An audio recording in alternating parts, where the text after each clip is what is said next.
sont reprochés sont les suivants. D'avoir, le 19 décembre 1969, attaqué à main armée une pharmacie 6 boulevard Richard Lenoir à Paris. Homicide volontaire sur deux pharmaciennes. Vous êtes ce qu'on appelle un insoumis. Révolutionnaire dans l'âme. Monsieur Goldman, peut-on vous qualifier de gangster? Oui. Et d'assassin? Non, certainement pas. Et pour vous, il est innocent, ne vous posez pas la question. Bonjour Cédric Kahn. Bonjour. Le procès Goldman, présenté au Festival de Cannes, puis ici au Festival du film francophone d'Angoulême. C'est un film absolument incroyable. Film de procès, bien sûr, qui rappelle l'histoire de Pierre Goldman, d'un personnage des années 70 qui a marqué à son époque, mort tragiquement, assassiné tragiquement, après un procès, même deux procès, et vous nous racontez le deuxième procès. C'est Maître Kiejman qui défend cet homme accusé d'avoir assassiné, d'avoir tué deux pharmaciennes, qui est un militant, on va dire, de gauche radicale, qui avait écrit un livre, adulé dans un certain milieu, et qui est l'objet de ce film, de cette, presque j'allais dire, de cette fascination. Vous avez une sorte de fascination pour ce personnage. Ouais, une fascination, mais qui n'est pas que positive. Hein. Je vois aussi que c'est un personnage ambigu, qu'il a beaucoup de façons, il y a beaucoup de séduction, il est très drôle, il est très brillant, mais il est aussi par moments assez manipulateur, il joue avec la vérité, c'est un peu un funambule. Donc c'est ça qui est fascinant en fait, c'est que c'est quelqu'un qui nous sollicite, qui nous... Ouais, voilà, et puis il est très romanesque. Il y a quelque chose qui est un peu au-dessus de la vie, quoi. Il est effectivement, il renonce à rien. Il a des grandes idées surtout. Et puis il est porteur de cette histoire familiale. Et voilà, donc il convoque beaucoup de choses en fait. Ouais, on regarde quelques images donc de ce film de Cédric Kahn. Regardez. Pourquoi ce procès nous fascine tant? Pourquoi il est impossible d'en détourner les yeux? Vous êtes qui pour parler de mes parents de cette façon? Vous avez fait quoi dans votre vie, vous? Mes parents sont des gens exemplaires et courageux, c'est des héros. Comment décririez-vous l'homme que vous avez vu ce jour-là? Tournez-vous un peu vers le mur. Pierre Goldman, sous-entendez-vous que la police de ce pays est raciste? Ah, non seulement je le sous-entends, mais je l'affirme. Eh bien, faites une honte! Maîtrisez vos humeurs, résistez à vos bons mots. Je vous rappelle que les charges qui pèsent contre vous sont extrêmement lourdes et que vous risquez votre tête. Goldman, l'assassin! Vous n'avez pas le droit! Eh bien, je suis innocent, monsieur le président, et ça me donne tous les droits, tous les droits. Je suis innocent parce que je suis innocent. Personne ne peut rien y faire, même pas vous. Pas d'image du casse dans le film, c'est-à-dire de ce dont il est accusé pendant ce procès, ni de sa mort, ensuite assassiné, revendiqué par un groupe mystérieux, mais on n'en saura jamais la vérité. Mais c'est le procès, ce procès, et finalement qui va faire le film, et duquel il va être finalement acquitté, qui est le cœur de l'aspect, la dramaturgie du film. C'est fascinant. Oui, parce que je voulais que le spectateur soit à la place d'un juré ou du public, c'est-à-dire qu'il soit au fur et à mesure des débats en capacité de se forger sa propre opinion. Voilà, vraiment respecter le débat contradictoire, le doute, l'intime conviction de chacun. Et si j'avais truffé le film de flashbacks ou d'images du meurtre, ça aurait effectivement influencé les débats, comme on dit. Alors que quand on assiste à un procès, on n'a pas d'image. C'est la parole. Et pour moi, vraiment, le sujet du film, c'est la parole. C'est-à-dire, c'est comment la parole produit du point de vue et produit de l'image. Ça fonctionne sur l'imaginaire. C'est ça qui est très fort dans les procès, c'est que c'est à la fois un théâtre, c'est comme un spectacle, mais c'est aussi un moment de vérité, parce que les gens sont quand même dans une arène judiciaire où ils jurent de dire la vérité, et ils sont un peu mis à nu, mais pas seulement dans leur témoignage, mais aussi dans ce qu'ils sont, socialement, leur capacité à dire leur vérité. Voilà. Donc je trouvais que c'était suffisamment passionnant, et puis tout à coup la langue devenait un objet de cinéma.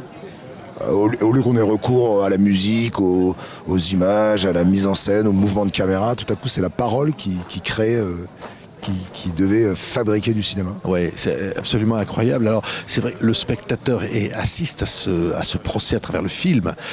Sa conviction peut varier au cours du film. Il peut se dire il est coupable, ou à un moment dire non, finalement il ne l'est peut-être pas. Alors Goldman dit non, je n'ai pas commis ces deux assassinats. Il nie ce dont on l'accuse. Et il rajoute je suis innocent parce que je suis innocent, qui est une formule pour le moins mystérieuse. Et il renvoie aussi à son histoire familiale. Il y a sa famille dans la salle, ses parents, son père, sa mère. Ouais, pour moi, c'est d'ailleurs un des aspects les plus émouvants du film, c'est qu'on peut aussi s'identifier à la douleur d'une famille qui doit assister à l'accusation d'un des siens. C'est très violent, hein. Comme ça, le père qui doit se justifier de l'innocence de son fils ou de sa conviction d'innocence de son fils. Ce sont des gens qui ont échappé à l'Holocauste, qui viennent, voilà. Oui, mais pas seulement, qui ont été aussi des résistants, voilà, qui sont vraiment, qu'on fait l'honneur de la France, alors que c'était des immigrés et des étrangers. Et Goldman est aussi porteur de toute cette histoire-là.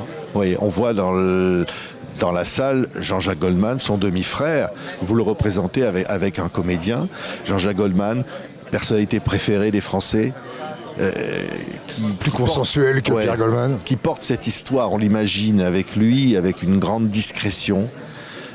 Mais c'est clair, en moment, on entend dire dans le procès, vos demi-frères sont avec vous, Monsieur Goldman. Ils ont toujours cru à votre innocence. Ça c'est adapté de ce qui a été dit dans le procès. Oh oui, on est assez proche du verbatim. En tout cas, oui, on voit que sa famille fait corps derrière lui, ça c'est évident.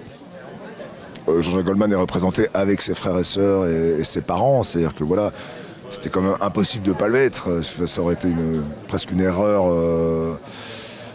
historique, mais voilà. Moi, je tenais aussi à ce que ça soit très discret, très allusif. Il est jeune, évidemment, il n'est pas Goldman, encore Jean-Jacques, connu. il a toujours été très discret par rapport à cette histoire et il n'y avait pas de raison non plus de le surconvoquer, quoi. Oui, mais il n'est pas encore connu à ce moment-là. Non, pas du tout. Voilà. Et cette histoire-là est absolument, j'allais dire, incroyable pour toute une génération. Alors, ça tient au charisme de Pierre Goldman. Et ça tient aussi à peut-être le sentiment d'injustice qui l'a touché à un moment donné. Il y a beaucoup de phénomènes autour de lui. Je pense que d'abord il y a ce livre incroyable avec une sorte qui est aussi une œuvre littéraire. Donc je pense que qui s'appelle Souvenir obscur d'un juif polonais né en France, qui est un livre qu'il a écrit entre ses deux procès. Au départ, c'est un livre plaidoyer. En fait, il reprend sa défense pied à pied pour crier qu'il est victime de l'injustice. Mais il raconte aussi son histoire, l'histoire de ses parents. Il convoque la Shoah. Enfin voilà, là il y a quelque chose qui se passe autour de son livre. Puis il y a un comité de soutien. Où il y a toutes les grandes figures intellectuelles de l'époque, Sartre, Beauvoir, Simone Signoret. Je crois que c'est Simone Signoret. On voit Simone Signoret dans la salle, dans votre film. Voilà, j'ai voulu symboliser cette époque par Simone Signoret, mais j'aurais pu mettre, je crois qu'il y avait 60 ou 100 personnes dans le comité de soutien. Voilà, les gens sont convaincus de son innocence, et puis je crois qu'il représente aussi... C'est quelqu'un qui continue à croire en les idéaux révolutionnaires, qui continue à vouloir faire la guérilla, alors que ces gens-là ont déjà un peu commencé à abandonner tout ça et à rentrer un peu dans le système. Donc je pense qu'il incarne aussi une forme de radicalité qui suscite l'admiration.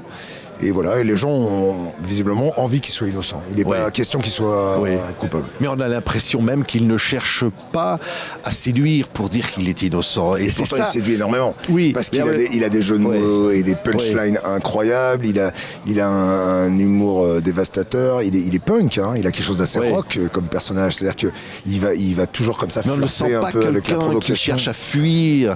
Non. C'est pour ça aussi qu'on se dit qu'il est innocent. En tout cas, il se pose en héros. Et il se pose en type ultra sincère. Et donc c'est vrai que l'idée qu'il soit coupable, c'est trop triste en fait, parce que c'est comme quelque chose qui ne correspond pas à l'idéal qu'il représente. Oui, mais la suite qui n'est pas dans le film, l'assassinat de Pierre Goldman, ça participe de sa légende. Et Claire aussi. L'assassinat a participé de sa légende, puisque 3 ans après par un groupe Honneur de la police, je crois. Et dans le film, on entend dans le procès à un moment donné évoquer cette question où il y aurait un complot policier contre lui. On l'entend. C'est même la base de la défense de Kiechman et de Goldman. Ils disent l'enquête a été mal faite. Les reconnaissances ont été truquées, on n'a pas respecté on a influencé les témoins et tout ça. C'est avec ces éléments-là que Kiechman sème le doute dans la tête des jurés, et finalement Kiechman est innocenté des 2 meurtres au bénéfice du doute. Merci Cédric Kahn. Merci à vous. Film absolument formidable. Hein, et oui, c'est vrai que le personnage est fascinant. Vous ne dites pas au spectateur, voilà ce qu'il faut penser. C'est ça qui est absolument dingue. C'est que le spectateur participe à ça. Non, parce que c'est aussi un hommage à la justice. Moi, je voulais vraiment qu'on respecte ce temps, cette écoute, ce débat contradictoire. Je me suis aussi beaucoup attaché à rendre les témoins, les Français, les simples, qui ont vu de loin, de près, qui ont pris une balle ou pas pris de balle, et qui sont malmenés quand même. On leur dit vous vous contredisez, ils s'expriment moins bien, ils n'ont pas le brio de Kiegemann ou de Goldman, et je voulais aussi qu'on puisse s'attacher à eux. Merci. Merci Le procès Goldman de Cédric Kahn. Merci.